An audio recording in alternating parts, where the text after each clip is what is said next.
hijratul amal itu. 3 macam hijrah di sini ya. 3 macam hijrah. 1,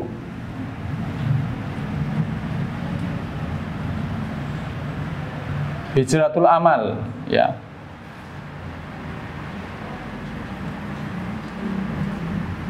Kelakuan bahasa Indonesia apa bahasa Arab ya? Tingkah laku ya.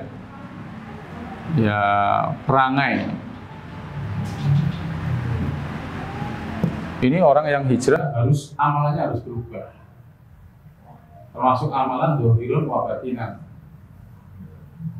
Batinnya berubah, jiwanya lebih pemaaf, lebih terima, akhlaknya lebih baik, gitu. Sama teman lebih takdim, lebih tasamu, lebih ngalah, merajut ukhuwah, tidak memelihara perselisihan di antara teman, merangkul semuanya selama dia adalah ahlul kiblat muslim, adalah bersaudara. Kalau ada masalah jangan dipelihara, ya. Hijratul amal berubah, ya.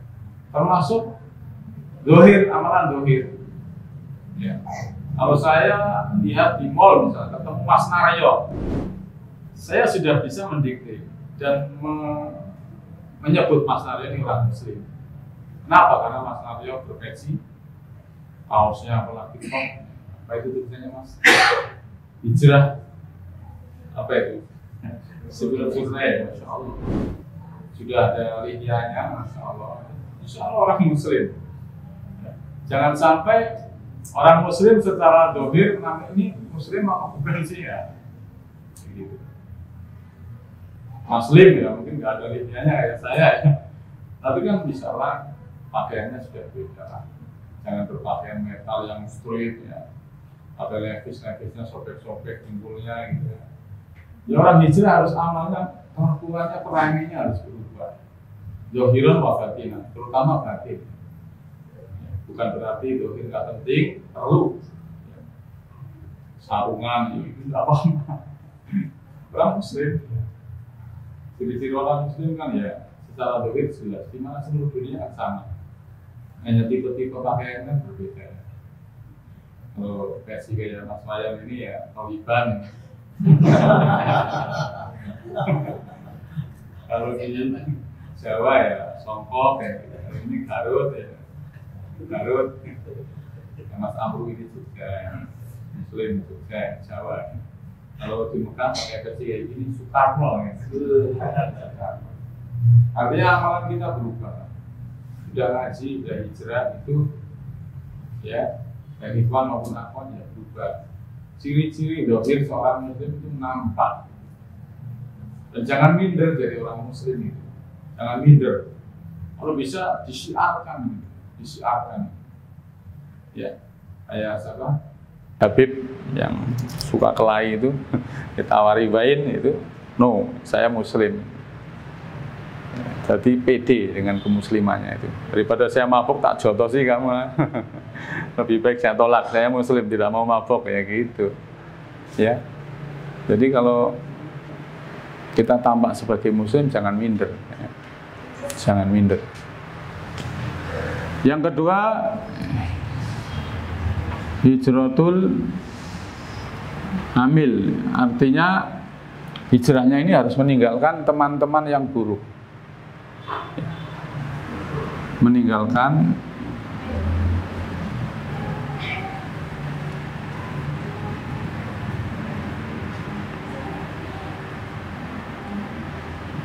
yang buruk lah intinya. Teman, komunitas, grup WA grup, ya. Pokoknya yang buruk semuanya ditinggal. Teman buruk masa lalu, komunitas masa lalu yang buruk, grup-grup WA yang buruk, leave, keluar semua. Jangan main perasaan. Orang hijrah harus tegas. Kalau ini tidak berdampak baik buat agama saya, tinggalkan. Kalau masih main perasaan nggak enak ya. Berat nanti hijrahnya. Apa nggak boleh Ustadz berteman dengan orang-orang masa lalu? Boleh berteman, sekedar kenal. Tapi kalau jadi sahabat, yang setiap hari kita berinteraksi, jangan tinggalkan. Kemarin waktu kajian di Pak Ujang, ya kita kan ada kajian itu, ada teman yang masuk hotel Prodeo sampai 5 kali. Ya, yang dari Magelang itu yang dapat hadiah itu. Saya tanya, saya heran kenapa bisa 5 kali itu. Saya ada yang satu yang keliru, Ustaz. Saya tidak bisa meninggalkan teman yang narkoba itu. Mereka semuanya baik kepada saya. Kalau datang ke rumah pasti bawa. Udah, ayolah. Kita seperti dulu lagi. Di situ hati saya kemudian kalah, jatuh lagi. Itu harus ditinggalkan. Yang dahulu black metal, tinggalkan semuanya black metalnya. Kecuali antum kuat, datangi, ajak ngaji. Nah, itu baru hebat. Seperti itu. Mewarnai, bukan diwarnai. Ya. Ajak-ajak. Seperti itu. Ini berat ini. Paling berat ini. Saya aja dimasukin grup WA alumni SMA udah berapa kali. Saya selalu keluar. Isinya apa? Kadang-kadang yang nakal-nakal itu ngirim gambar-gambar nggak jelas sih. Ya guyonan-guyonan tapi nyerempet-nyerempet kayak gitu. Ya saya nggak manfaat. Saya tinggalkan. Kadang ada yang minum kayak gitu. Jangan sok suci lah. Itu kan macam-macam orangnya. Ya siapa tahu besok mati. Nggak jelas, nggak manfaat, tinggalkan. Ya. Komunitas. Bahkan komunitas olahraga pun ini yang kalau bisa sama teman-teman ngaji. Teman-teman hijrah. Ya. Nyepeda misalkan, komunitas yang bukan hijrah. Nanti nyepeda selesai di sana ngobrol yang nggak jelas, nabrak waktu sholat, auratnya juga terbuka, nggak jelas. Kita terpengaruh, ya. Seperti itu, walaupun cuma hal-hal yang mubah. Ya, kalau nyepeda ya sama teman-teman hijrah MCY gitu, sama kokam, nggak apa-apa. Ini hati ini lemah, hati ini lemah. Ya, kita butuh teman-teman yang baik. Yang ketiga, hijratul makan. Makan ini apa? Mangan? Bukan, tempat. Dalam bahasa Arab makan, makan ini tempat. Ya. Tempat. Ini Rasulullah juga pernah meninggalkan Mekah karena nggak kondusif, hijrah ke Madinah. Panjenengan kalau ingin hijrah yang benar di suatu tempat itu ternyata, ya, misalkan di suatu tempat lingkungan kita hidup, lingkungan kita tempat tinggal ternyata menjadi beban untuk kita beramal, berislam, ya tinggalkan kalau bisa ada tempatnya baru yang lebih baik, ya, yang lebih kondusif, yang lebih mudah untuk kita mengamalkan amalan-amalan Islami. Cari yang dekat masjid, ya, cari yang jauh dari kemaksiatan, yang dekat dengan teman-teman yang soleh dan solihah, yang ada kajian, ya, yang mengajak kita kepada akhirat, ya. Kalau kita ketemu teman yang soleh, ketemu saja, kita ingat akhirat, teman yang baik. Kalau kita ketemu teman yang buruk, ketemu saja terus menjadikan kita berat untuk mengamalkan amalan akhirat. Ya, hijrah tempat, ya. Pindah rumah, pindah negara, mungkin bisa jadi pindah lingkungan, ya. Hijratul amal, hijratul amil, hijratul makan. Khususnya muslimah, ya, yang belum menikah, ya. Hijrah yang paling utama ini mengaplikasikan 3 ini, ya, cari pasangan yang soleh, suami yang siap membimbing, ya, dia tempatnya jelas, nanti dibikinkan rumah yang islami, dapat bimbingan, dapat teman yang teman hidup, maksudnya teman hidup yang mengajak kepada jalan surga. Nah, seperti itu. Sudah terlanjur ya Pak Ustadz, suami saya begini, ajak ngaji, ya, ajak ngaji, doakan, ajak ngaji dan doakan, ya, supaya bisa ke jalan hijrah bareng-bareng. Banyak, ya, di Jogja maupun di luar Jogja, para suami yang kemudian ikut ngaji, ikut sunnah, ikut hijrah, Ketika saya tanya dari mana tahu ngaji, diajak istri. Nah, luar biasa kan? Istrinya di rumah belikan buku-buku agama gitu, kasih nasihat, kasih doa, berubah akhlaknya, suaminya ikut ya, seperti itu. Termasuk Umar bin Khattab. Lalu dia masuk Islam karena pengaruh dari keluarganya. Nah, seperti itu. Kemudian yang perlu saya sampaikan di sini juga ada nasihat menarik di dalam buku ini. Hijrah jangan takut miskin. Hijrah jangan takut miskin. Wah, Pak Ustadz, nanti kalau saya hijrah, saya tinggalkan lingkungan saya tinggalkan pekerjaan saya yang ini itu, nanti rezeki saya dari mana? Saya dapat gaji dari mana?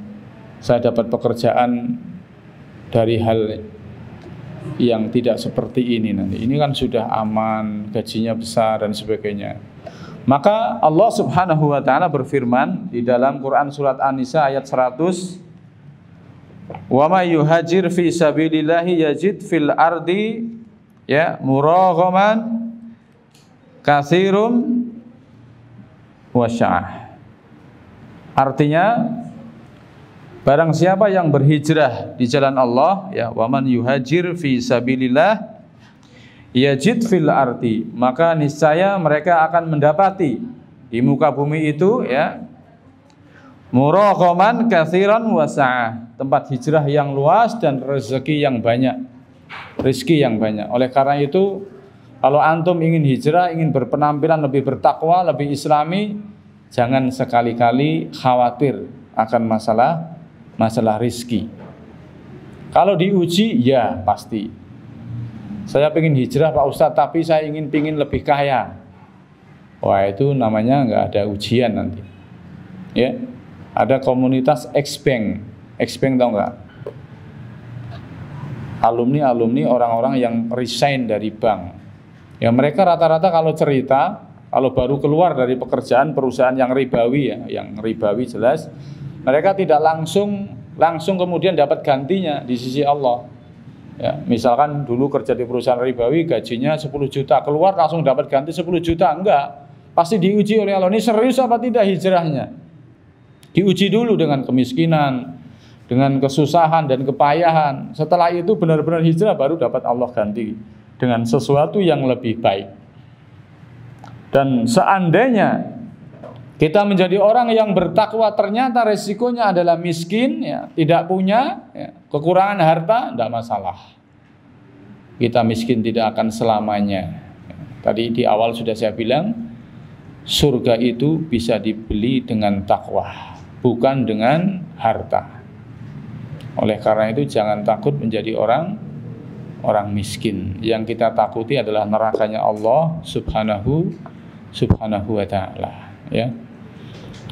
Kebanyakan orang yang maksiat, ya, dengan korupsi misalkan, itu karena takut miskin tapi tidak takut azab dari Allah Subhanahu wa ta'ala. Akhirnya dia menjual agama, mencari secuil dunia, ya, menjual agama dengan mencari secuil dunia. Dunianya belum tentu dapat, tapi akhirat jelas langsung hilang, ya. Sampai di sini ada yang ditanyakan? Kalau tidak ada, saya teruskan tentang apa-apa yang harus dilakukan bagi seseorang yang hijrah fisabilillah. Ada beberapa hal yang perlu dipersiapkan ketika seseorang mengamalkan amalan ibadah apapun di dunia. Ya, ketika kita melakukan amalan apapun di dunia, entah bentuknya ibadah yang kita lakukan, maka ada beberapa hal yang harus diperhatikan. Di sini saya bawakan perkataannya Imam Ahmad bin Hanbal, kemudian perkataannya Imam Abu Dawud, dan perkataannya Al-Hafidh Abil Hasan Al-Andalusi, ya. Kata Imam Ahmad bin Hanbal, ya, salah satu imam madhab, ya, ulama madhab Imam Ahmad, ya, beliau mengatakan, ya, di dalam kitab Jami' Al-Ulum wal Hikam, Ada 4 hal yang harus diperhatikan sebelum kita beribadah kepada Allah Subhanahu wa taala. Beliau mengatakan usulul islami ala salasati ahaditsa. Usul, pokok-pokok Islam ada pada 3 hadis. Ya. Kalau kita ingin mengamalkan amalan apapun di dalam Islam, maka hendaknya perhatikan 3 hadis ini sebagai nasihat. Ya. Hapus lagi Mas Wayan.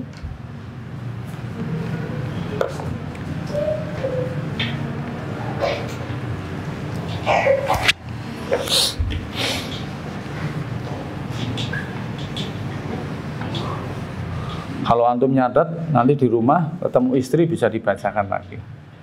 Kalau cuma mendengarkan, tidak apa-apa. Tapi kalau langsung hafal, nanti bisa langsung disampaikan. Tapi kalau mendengar terus lupa kan repot.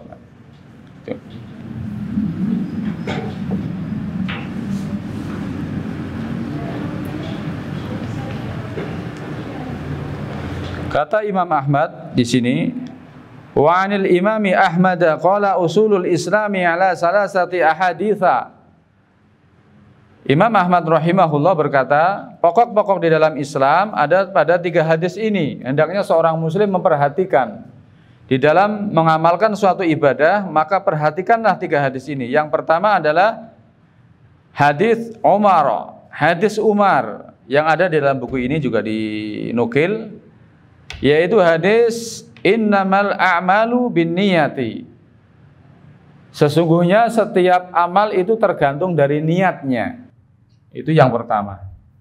Yang kedua, wa hadisu Aisyah. Hadis dari Aisyah yang mengatakan man ahdatsa fi amrina hadza ma laisa minhu fahuwa raddun. Maka barang siapa yang beramal dengan suatu bentuk ibadah ya, yang tidak ada contohnya, tidak ada perintahnya dari kami, maka tertolak amalan tersebut. Seperti tadi amalan sholat tolak bala di hari Rebu Wekasan. Sholat tolak bala. Kita sholat 5 waktu aja sudah, alhamdulillah, tambahi sholat tolak bala. Tidak ada perintahnya. Dan hadis yang ketiga adalah wahadisun Nu'man bin Bashir, yaitu al-halalu bayyinun wal haramu bayyinun. Yaitu sesuatu yang haram, halal itu jelas, sesuatu yang haram jelas. Maka di dalam ibadah harus menggunakan sarana-sarana yang halal. Termasuk makanan kita, minuman kita, pakaian kita, semuanya harus betul-betul dari sumber yang halal. Ya. Dari kata Imam Ahmad, ini perkataan ulama ya, bukan Quran atau hadis.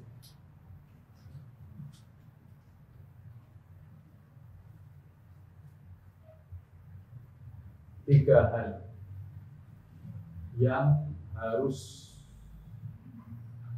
diperhatikan dalam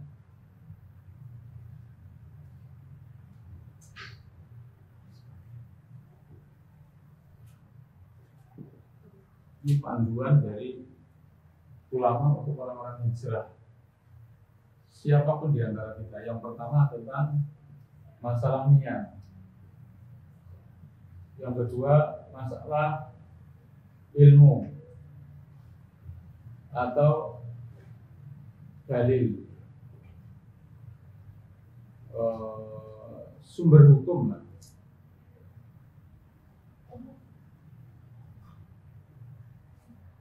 Tiga masalah halal haram.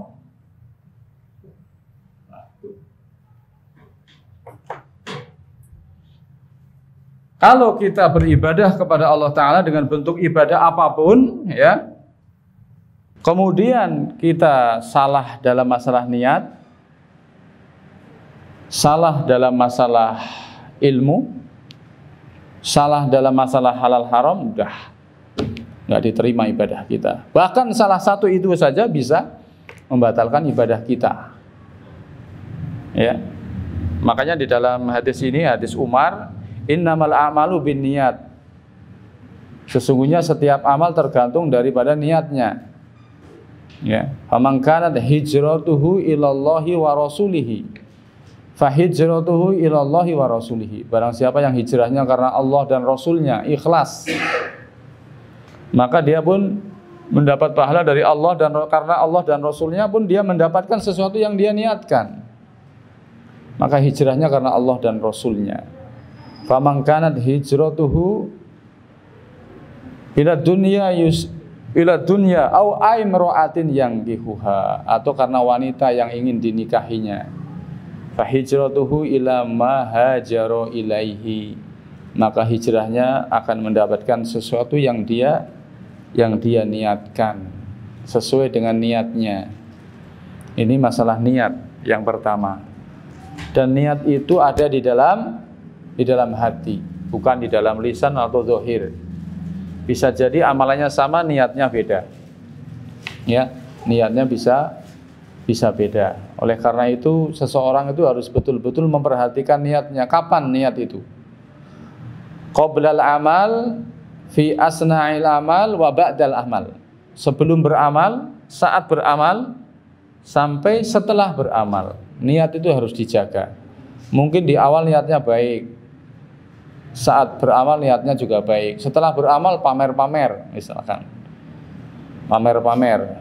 Oh, saya kemarin alhamdulillah itu masjid depan rumah itu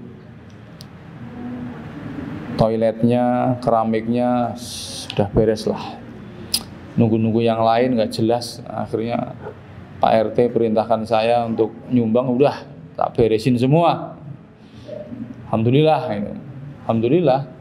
Tapi niatnya pamer gitu. Hati-hati. Niatnya umroh udah baik, haji baik, di sana selfie di depan Ka'bah ya. Hati-hati ya. Pamer dalam masalah ibadah. Bahkan dalam hadis yang panjang ya, ada orang yang pertama kali diazab di neraka, dihisab karena masalah niat ya. Niat orang yang belajar ilmu keliru niatnya, belajar Al-Quran niatnya salah, bersedekah niatnya salah, berjihad niatnya juga salah. Itu yang pertama kali akan diazab di neraka. Bukan orang yang tidak punya amal, tapi orang yang punya amal ternyata amalnya keliru niatnya ya. Oleh karena itu antum semua ikhwan dan akhwat, kalau beramal jangan lihat besar kecilnya saja, tapi lihat niatnya. Ini ada perkataan menarik, qala Ibnul Mubarak ya. Ini yang terakhir ya. Rubba amalin saghirin tu'azzimuhu an-niyatu. Bisa jadi suatu amalan itu terlihat kecil. Ya. Bisa jadi suatu amalan ya itu seolah-olah kecil di hadapan manusia, tetapi dia menjadi besar karena masalah niatnya. Dan sebaliknya, warubba amalin kabirin tusakhiruhu an-niyatu. Bisa jadi suatu amalan itu kelihatannya hebat, wah, tetapi amalan tersebut ternyata menjadi kecil di sisi Allah, bahkan tidak bernilai karena masalah niatnya.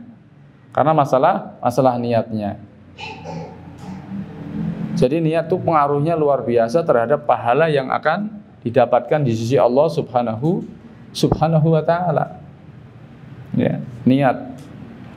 Dan niat ada di dalam hati. Niatnya bukan untuk mencari subscriber, bukan untuk mencari konten, bukan untuk mencari pengikut, tapi semata-mata mencari lillahi ta'ala, mencari ridho Allah Subhanahu wa ta'ala. Ikhlas. Niat yang ikhlas dalam ibadah itu apa? Yaitu tatkala seseorang di dalam beribadah itu niatnya untuk kepentingan akhirat, bukan untuk kepentingan dunia. Ya, kepentingan akhirat contohnya ingin mencari surga, mencari ridho Allah supaya derajat surganya itu tinggi, supaya ingin mendapatkan nikmat kubur, akhirat semua. Itu ikhlas. Jadi ikhlas pengertiannya bukan hanya sekedar mencari cintanya Allah, bukan. tetapi untuk mencari akhirat, bersih dari niat-niat dunia. Bagaimana? Ini pertanyaan. Contoh, kalau Mas Sugeng sholat tahajud rutin, niatnya supaya dapat bidadari, kira-kira ikhlas apa enggak itu? Enggak apa-apa, itu termasuk ikhlas. Bidadari itu di akhirat ya, bukan bidadari dunia, itu bonus. Kalau orang beramal niatnya untuk akhirat, itu ikhlas namanya. Itu ikhlas ya, bisa dipahami? Kalau orang niat ibadah ada tercampur sedikit motif dunia, nah itu baru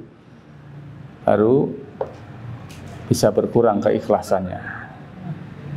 Dan itu selalu bergolak di dalam hati. Ya. Itu harus diperhatikan yang seperti itu. Jadi itu ya perkataan Imam Ahmad, usulul Islam, pokok dalam Islam itu harus niat baik, ilmu. Ilmu artinya kita dalam beribadah harus ada perintahnya, diamalkan oleh Rasulullah Sallallahu Alaihi Wasallam dan para sahabatnya. Bukan hanya sekedar ikut-ikutan kebanyakan orang, ikutan tradisi, ikut-ikutan sesuatu yang tidak jelas. Ya. Oh, ini ada amalan seperti ini. Kira-kira Nabi Sallallahu Alaihi Wasallam dan para sahabatnya mengamalkan ataukah tidak? Cari dalilnya, cari ilmunya, cari sumbernya, marojiknya itu dicari yang seperti itu. Ya, kalau tidak ada ya tinggalkan. Karena ibadah itu haram tanpa ada perintah, tanpa ada dalil, tanpa ada contoh. Sementara urusan dunia semuanya halal. Yang penting tidak ada sesuatu yang diharamkan oleh Allah Ta'ala. Ya. Contoh misalkan, saya kembalikan lagi. Tadi masalah Rebu Wekasan. Adakah Rasulullah di hari Rabu di akhir bulan Safar melakukan amalan-amalan ritual seperti itu? Tidak pernah. Ketika Khadijah Ummul Mukminin radhiyallahu anha meninggal dunia, siapa dulu yang meninggal dunia? Khadijah ataukah Nabi? Siapa dulu? Khadijah. Tatkala Khadijah Ummul Mukminin radhiyallahu anha meninggal dunia, apakah Nabi Shallallahu Alaihi Wasallam mengumpulkan orang-orang hari 1, hari sampai hari ke-7, sampai hari ke-40, sampai hari ke-1000, mengumpulkan apa tidak? Tidak pernah kita dapatkan riwayatnya yang seperti itu. Dalilnya tidak ada, contohnya tidak ada. Ketika Nabi Shallallahu Alaihi Wasallam meninggal dunia, apakah para sahabatnya pernah melakukan ritual-ritual seperti orang sekarang? Itu yang harus antum pikirkan. Yang kita contoh siapa lalu, gitu loh. Jadi bisa jadi orang-orang kebanyakan mengikuti tradisi saja, tapi tidak mengetahui kaidah-kaidah dalam beragama. Ini sudah azan ya. Mungkin sampai di sini dulu pertemuan sore hari ini. Nanti di waktu yang mendatang insya Allah akan kita lanjutkan tentang pembahasan masalah hijrah yang ikhlas. Ini cukup panjang pembahasannya. Mudah-mudahan bermanfaat buat kita semua. Ya, wassallallahu ala nabiyyina Muhammadin wa ala alihi wa sahbihi ajma'in. Rabbi zidni ilma warzuqni fahma. Rabbi shrahli sadri wa yassirli amri wahlul 'uqdatam min lisani yafqahu qawli.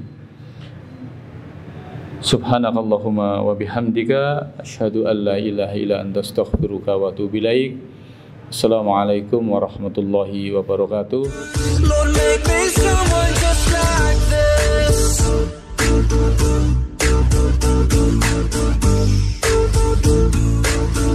Wanna be someone